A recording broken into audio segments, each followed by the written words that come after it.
मित्रों, जय माता की नमस्कार। संजय बोल रहा हूँ। आशा करता हूँ कि आप सभी कुशल मंगल होंगे। आज की चर्चा का हमारा विषय है सूर्य खाना नंबर 8। अब जब बात सूर्य की आए और खाना नंबर 8 की आए, तो इसमें 2 बातें हमें ध्यान देने योग्य हैं कि जो 8वां घर है वो मृत्यु का घर है, हमारी वृश्चिक राशि है और जो सूर्य है वो राजा होता है, सभी ग्रहों का राजा है। इसमें जब हम सूर्य का विश्लेषण करेंगे, तो एक राजा को मद्देनज़र करते हुए करेंगे कि राजा जो परंपराओं में बंधा हो, जो सच्चाई का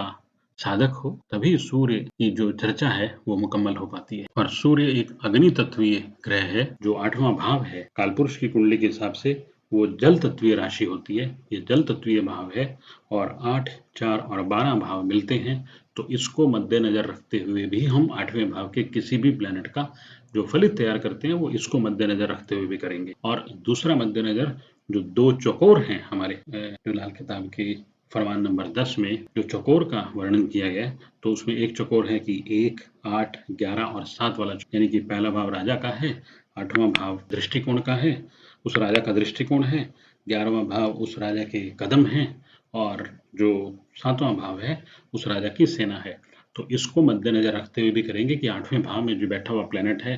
पहले 11वें और 7वें भाव के प्लैनेट के साथ उसकी कैसी शत्रुता मित्रता है, तो 8वें भाव का प्लैनेट कि किस प्रकार से अच्छे या बुरे फल देने में सक्षम है। और जो दूसरा चौकोर जो फरमान नंबर 10 में लाल किताब में बताया गया वो है भाव नंबर 2, 6, 8 और 12 वाला चौकोर, जिसमें कि आप फलित करते हो कि इन भावों में किस तरह के ग्रह बैठे हों तो किस तरह के परिणाम आते हैं, क्योंकि 6, 8, 12 जो हैं वो मारक भाव, तो इनके जो दुष्परिणामों का जो निचोड़ है वो दूसरे भाव में जाके गिरता है, इनकी बला दूसरे भाव में जाके गिरती है। तो इन 3 भावों में कौन-कौन बैठा है उसको मद्देनजर रखते हुए भी हम फलित को तैयार करते हैं। और ये मैंने एक मेरी यूट्यूब चैनल पे मेरी वीडियो पड़ी है, जिसमें कि मैंने मंदिर में किसको जाना चाहिए, किसको नहीं जाना चाहिए, क्योंकि वो 2, 6, 8, 12 भाव से ही फलित होता है। वो योग कि किस जातक को मंदिर जाना चाहिए, किस जातक को मंदिर नहीं जाना चाहिए, या वर्षफल में आपके ग्रह किस तरह के होके बैठे हों कि आपको मंदिर जाओ या न जाओ उस साल में। तो ये मैंने उस वीडियो में बहुत विस्तार से बताया है, लेकिन इसमें हम सिर्फ सूर्य 8 की चर्चा कर रहे हैं। तो 8वें खाने में कालपुरुष के हिसाब से वृश्चिक राशि बनती है और ये माघ का महीना होता है, यानी कि कार्तिक मास दिवाली के बाद का महीना। और मित्रों, हमारे हिंदू धर्म में जो माघ स्नान या कार्तिक स्नान की जो महत्व है वो इसीलिए है क्योंकि सूर्य जो 7वीं राशि में, यानी कि जो तुला राशि से जब 8वीं राशि में आता है, तो वो इतना स्ट्रांग नहीं होता, यानी कि तुला राशि में तो सूर्य नीच का होता ही है। तभी कार्तिक स्नान का महत्व है उस समय, यानी कि हमें हमारे अंदर के जो सूर्य का एलिमेंट है जो कमजोर होता है उस महीने में, तो उसको चंद्रमा की हेल्प देके, यानी कि तीर्थ आदि में हम स्नान करके उसको चंद्रमा की हेल्प देके तब उसको मुकम्मल किया जाता है, उसको स्ट्रांग किया जाता है। तो ये जो व्यवस्थाएं हैं हमारे हिंदू धर्म में कि कुछ विशेष महीनों में, जैसे मौनी अमावस आती है इस समय में, जो ये जब सूर्य वृश्चिक राशि में होता है तो मौनी अमावस आती है, ताकि जो जनता को या लोगों को तीर्थों के, यानी कि जल स्रोत के पास भेजा जाता है, क्योंकि उनके अंदर या ब्रह्मांड में उस समय जो सूर्य का एलिमेंट है कमजोर होता है। तो जो दूसरे अल्टरनेट प्लैनेट्स की, यानी कि बृहस्पति की, मंगल की या चंद्रमा की एनर्जी लेने के लिए फिर उनको अलग-अलग प्रावधान दिए गए हैं हमारे शास्त्र में, हमारे धर्म में। कहते हैं ना कि 8वें घर में सूर्य और चंद्रमा को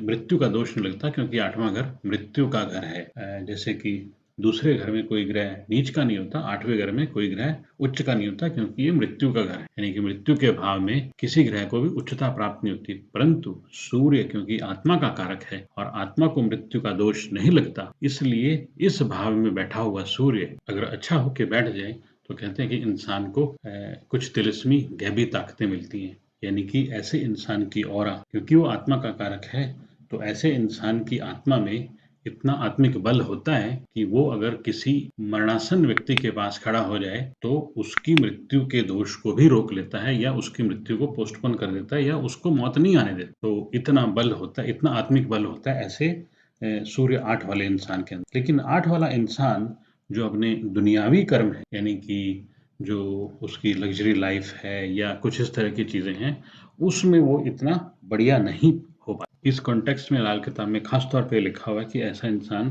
पूरी दुनिया को तो रोशनी देता है, हरियाली भी देता है, लेकिन उसका खुद का जीवन सूखे वृक्ष जैसा हो जाता है। और जो 8 के सूर्य की मैंने जो आत्मिक बल वाली बात बोली, वो ऐसा लाल किताब कहती है कि वो सिर्फ तभी होता है जब वो सूर्य अच्छा होके बैठे, यानी कि वो मेष राशि का हो, सिंह राशि का हो, या उसके साथ उसके ऊपर दृष्टियां जो हैं उसके मित्र ग्रहों यानी कि चंद्रमा, बृहस्पति और मंगल की पड़ रही हो। पर अगर ऐसा सूर्य तुला राशि का हो या शनि या राहु की उसके ऊपर दृष्टि पड़ रही हो, तो फिर ऐसा आत्मिक बल उस जातक में नहीं पाया जाता। और क्योंकि ये 8वां घर ससुराल का घर भी है, तो अगर सूर्य 8 वाला व्यक्ति घर जमाई आदि बन के रहे तो उसका जीवन बहुत कष्टों में बीतता है। और दूसरा 8वां घर नीच के केतु का भी है, तो ऐसा सूर्य 8 वाला जातक अगर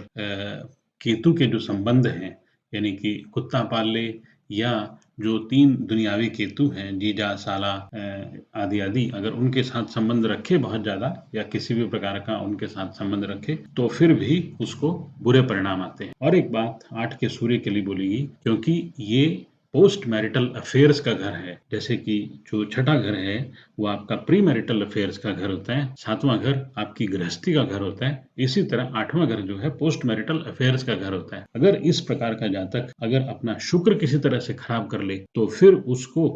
शरीर में किसी भी प्रकार के गुप्त रोग आदि होने की संभावनाएं बहुत ज्यादा बढ़ जाती हैं। और जिस जातक का सूर्य 8वें भाव में बैठा हो और 8वें की जड़ यानी कि 8वें से 8वां जो तीसरा घर होता है, अगर वहां पे सूर्य के शत्रु जैसे शनि आदि ग्रह बैठे हों, तो कहते हैं कि ऐसे जातक को मृत्यु का दोष भी होता है। और आपके घर के वास्तु के हिसाब से आपका जो 8वां भाव है वो आपकी साउथ वॉल भी होती है। तो अगर ऐसे जातक का घर साउथ फेसिंग हो जाए या उसके घर की मेन एंट्रेंस साउथ की हो जाए, तो कहते हैं कि उसके घर में मंगल वध का तांडव होता है, यानी कि वो बहुत तरह के बुरे प्रभाव झेलता है घर में। और मित्रों, वर्चुअल में घूमता हुआ सूर्य अगर 8वें भाव में आ जाए और ऐसा जातक अगर झूठ का सहारा ले ले, यानी कि बुरे राहु का सहारा ले ले, क्योंकि झूठ एक बुरा राहु है, बुरे राहु का गुण है, तो भी उस जातक को बहुत अपमान का सामना करना पड़ता है ऐसी स्थिति में। या फिर लगन में अगर राहु आ जाए और वर्चुअल में सूर्य 8 में हो, तब भी उस जातक को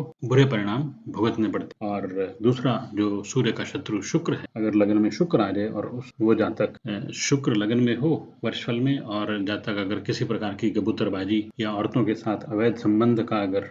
अपना चरित्र हनन का काम कर ले, तो भी इससे जातक को सूर्य के बहुत बुरे परिणाम आते हैं और उसको अपमानजनक स्थितियों का सामना करना पड़ता है। ऐसा सूर्य 8 के बारे में कहा गया है। तो लब्बो लुभाव ये निकलता है कि सूर्य 8 वाला बंदा अपना चरित्र और अपना जो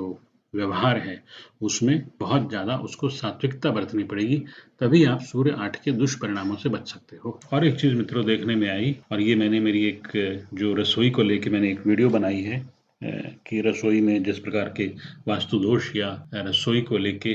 आपके जीवन में अच्छे और बुरे प्रभाव कैसे आते हैं, तो आपने नोटिस किया होगा जिनके घरों में कॉकरोच निकलते हैं, और कॉकरोच जो है 8वें घर के सूर्य और राहु का जीव होता है, तो जिनके घर में रात को कॉकरोच निकलते हैं, आप ये मान के चलिए कि उनके उस जातक के जीवन में चाहे